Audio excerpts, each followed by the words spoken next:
قتل حسین اصل میں مرگ یزید ہے، اسلام زندہ ہوتا ہے ہر کربلا کے بعد۔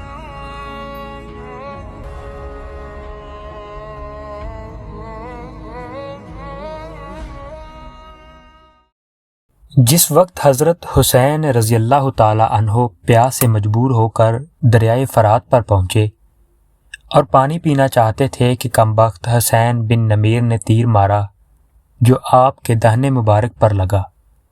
اس وقت آپ کی زبان سے بے ساختہ بد دعا نکلی، یا اللہ، رسول اللہ صلی اللہ علیہ وآلہ وسلم کی بیٹی کے فرزند کے ساتھ جو کچھ کیا جا رہا ہے میں اس کا شکوہ آپ ہی سے کرتا ہوں۔ یا اللہ، ان کو چن چن کر قتل کر، ان کے ٹکڑے ٹکڑے فرما دے، ان میں سے کسی کو باقی نہ چھوڑ۔ اول تو ایسے مظلوم کی بد دعا، پھر سبت رسول اللہ صلی اللہ علیہ وآلہ وسلم، اس کی قبولیت میں شبہ کیا ہے؟ دعا قبول ہوئی اور آخرت سے پہلے ہی دنیا ہی میں ایک ایک کر کے بری طرح مارے گئے۔ امام زہری رحمۃ اللہ علیہ فرماتے ہیں کہ جو لوگ قتل حسین میں شریک تھے ان میں سے ایک بھی نہیں بچا جس کو آخرت سے پہلے دنیا میں سزا نہ ملی ہو۔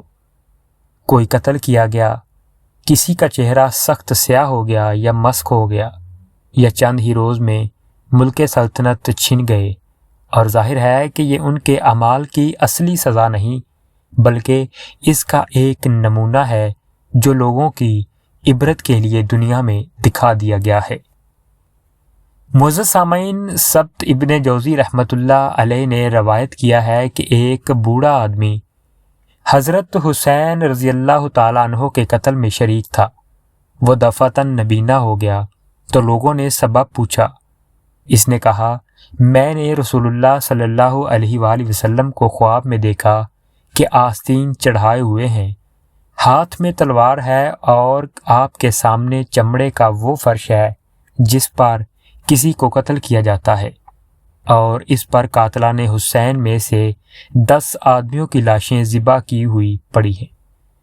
اس کے بعد آپ نے مجھے ڈانٹا اور خون حسین کی ایک سلائی میری آنکھوں میں لگا دی۔ میں صبح اٹھا تو اندھا تھا۔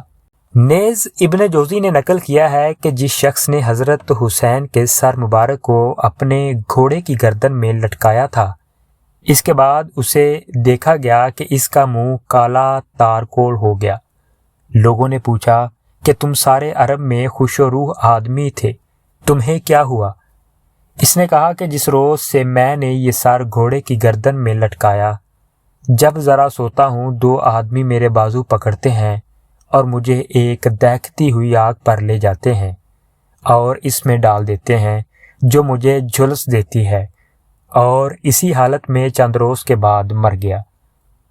معزز سامعین، ابن جوزی رحمۃ اللہ علیہ نے ستدی سے نقل کیا ہے کہ انہوں نے ایک شخص کی دعوت کی۔ مجلس میں یہ ذکر چلا کہ حسین کے قتل میں جو بھی شریک ہو اس کو دنیا میں بھی جلد سزا مل گئی۔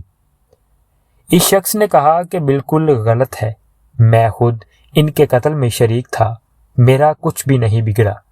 یہ شخص مجلس سے اٹھ کر گھر گیا، جاتے ہی چراغ کی بتی درست کرتے ہوئے اس کے کپڑوں میں آگ لگ گئی اور وہیں جل بھن کر رہ گیا۔ سدی کہتے ہیں کہ میں نے خود اس کو صبح دیکھا تو کوئلہ ہو چکا تھا۔ جس شخص نے حضرت حسین رضی اللہ تعالی عنہ کے تیر مارا اور پانی نہیں پینے دیا، اس پر اللہ تعالیٰ نے ایسی پیاس مسلط کر دی کہ کسی طرح پیاس بجھتی نہ تھی۔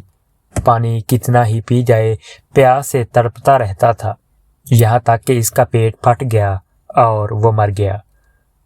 معزز سامعین، شہادت حسین کے بعد یزید کو بھی ایک دن چین نصیب نہ ہوا۔ تمام اسلامی ممالک میں خون شہداء کا مطالبہ اور بغاوتیں شروع ہو گئیں۔ اس کی زندگی اس کے بعد 2 سال 8 ماہ اور ایک روایت میں 3 سال 8 ماہ سے زائد نہیں رہی۔ دنیا میں بھی اس کو اللہ تعالیٰ نے ذلیل کیا اور اسی ذلت کے ساتھ ہلاک ہو گیا۔ قاتلان حسین پر طرح طرح کی آفات ارداء سماوی کا ایک سلسلہ تو تھا ہی۔ واقع شہادت سے 5 ہی سال بعد میں 66 ہجری میں مختار نے قاتلان حسین رضی اللہ تعالیٰ عنہ سے قصاص لینے کا ارادہ ظاہر کیا تو عام مسلمان کے ساتھ ہو گئے۔ وہ تھوڑے عرصہ میں اس کو یہ قوت حاصل ہو گئی، کوفہ اور عراق پر اس کا تسلط ہو گیا۔ اس نے اعلان عام کر دیا کہ قاتلان حسین کے سوا سب کو امن دیا جاتا ہے، اور قاتلان حسین کی تفتیش و تلاش پر پوری قوت خرچ کی اور ایک ایک کو گرفتار کر کے قتل کیا۔ ایک روز میں 248 آدمی اس جرم میں قتل کیے گئے کہ وہ قتل حسین میں شریک تھے۔ اس کے بعد خاص لوگوں کی تلاش اور گرفتاری شروع ہوئی۔ عمرو بن حجاج زبدی پیاس اور گرمی میں بھاگا، پیاس کی وجہ سے بے ہوش ہو کر گر پڑا، ذبح کر دیا گیا۔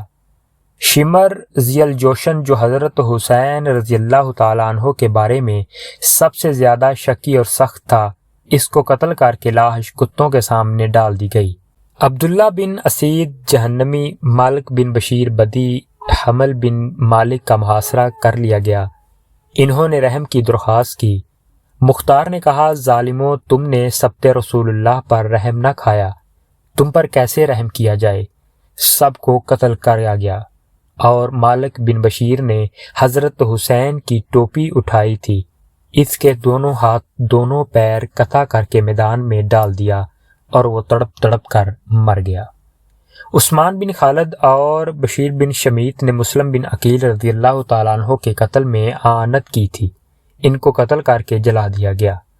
عمرو بن سعد جو حضرت حسین رضی اللہ تعالیٰ عنہ کے مقابلہ پر لشکر کی کمان کر رہا تھا، اس کو قتل کر کے اس کا سر مختار کے سامنے لایا گیا، اور مختار نے اس کے لڑکے حفص کو پہلے سے اپنے دربار میں بٹھا رکھا تھا۔ جب یہ سر مجلس میں آیا تو مختار نے حفص رضی اللہ تعالیٰ عنہ سے کہا، تو جانتا ہے یہ سر کس کا ہے؟ اس نے کہا، ہاں، اور اس کے بعد مجھے بھی اپنی زندگی پسند نہیں، اس کو بھی قتل کر دیا گیا۔ اور مختار نے کہا، عمرو بن سعد کا قتل تو حسین کے بدلہ میں ہے، اور حفص کا قتل علی بن حسین کے بدلہ میں، اور حقیقت یہ ہے کہ پھر بھی برابری نہیں ہوئی۔ اگر میں 3/4 قریش کو بدلہ میں قتل کر دوں تو حضرت حسین کی ایک انگلی کا بدلہ بھی نہیں ہو سکتا۔ حکیم بن طفیل جس نے حضرت حسین کے تیر مارا تھا، اس کا بدن تیروں سے چھلنی کر دیا گیا، اسی میں ہلاک ہوا۔ زید بن رفاد نے حضرت حسین کے بھتیجے مسلم بن عقیل کے صاحبزادے حضرت عبداللہ رضی اللہ تعالیٰ عنہ کے تیر مارا، اس نے ہاتھ سے اپنی پیشانی چھپائی، تیر پیشانی پر لگا اور ہاتھ پیشانی کے ساتھ بندھ گیا۔ اس کو گرفتار کر کے اول اس پر تیر اور پتھر برسائے گئے، پھر زندہ جلا دیا گیا۔ سنان بن انس جس نے سر مبارک کاٹنے کا اقدام کیا تھا، کوفہ سے بھاگ گیا، اس کا گھر منہدم کر دیا گیا۔ قاتلان حسین کا یہ عبرتناک انجام معلوم کر کے بے ساختہ یہ آیت زباں پر آتی ہے، جس کا ترجمہ کچھ یوں ہے، عذاب ایسا ہی ہوتا ہے اور آخرت کا عذاب اس سے بڑا ہے، کاش وہ سمجھ لیتے۔